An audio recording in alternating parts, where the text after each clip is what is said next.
highlights for Caitlin Clark.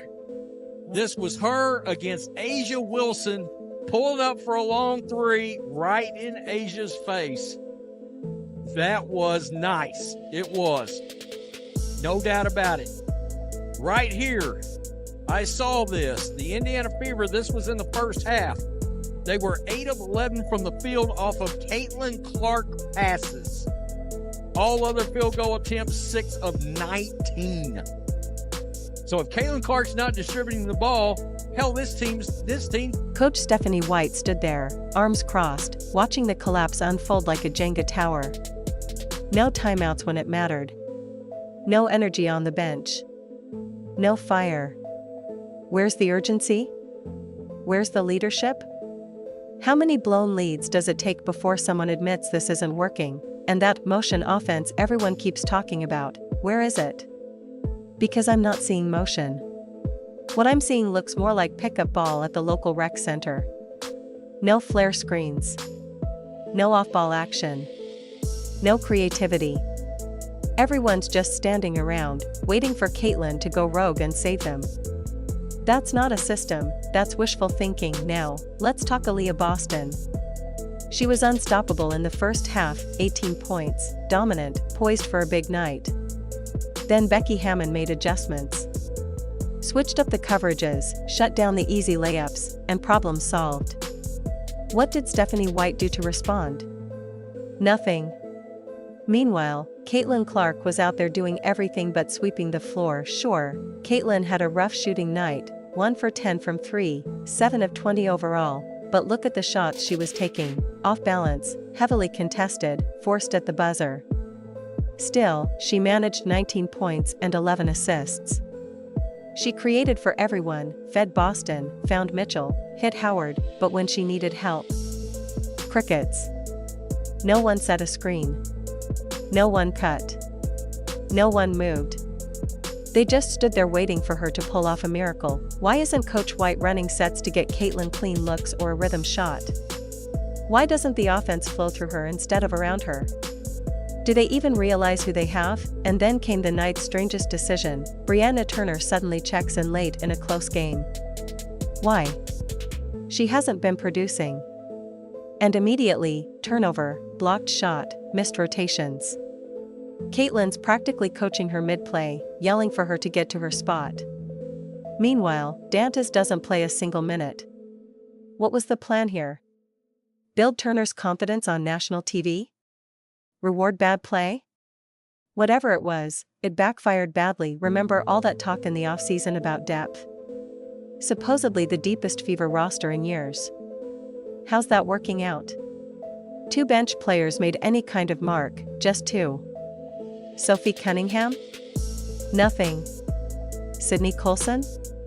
Nothing. No spark, no energy. The bench just sat there watching like fans while Clark played hero for nearly 40 minutes. Depth isn't about names, it's about trust.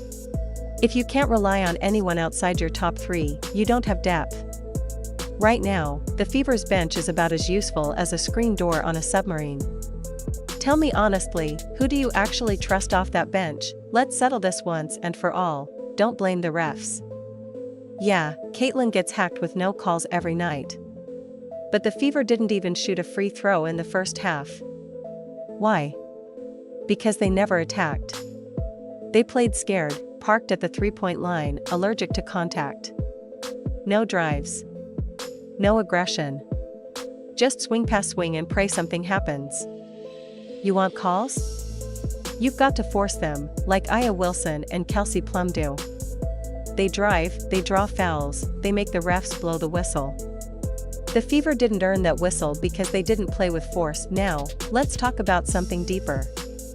Is Caitlin Clark being overcoached? Because the version we're seeing isn't the fearless, confident scorer we watched at Iowa. She's hesitating, looking to the bench before every possession, second-guessing her instincts. That's not growth, that's micromanagement. Someone's telling her to stick to the playbook, and it's stripping away everything that makes her special. You can teach structure without killing creativity, but right now, she looks trapped in a system that doesn't trust her. Here's the truth, Becky Hammon coached that game. Stephanie White watched it. Becky made adjustments, used her bench, increased pressure, and kept the aces composed.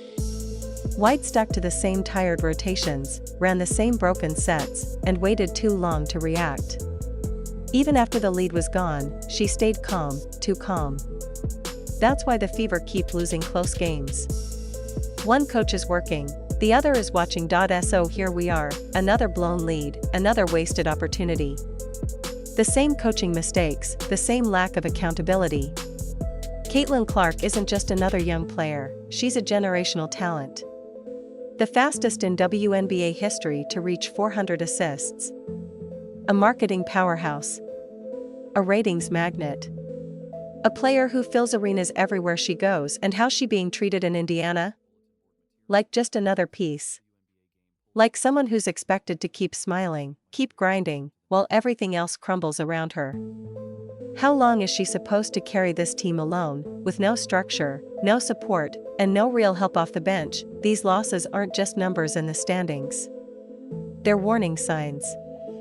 And if the Fever don't change course fast, this won't just be a losing season, they could lose Caitlin Clark altogether. So here's the question, is this organization brave enough to admit it's failing her?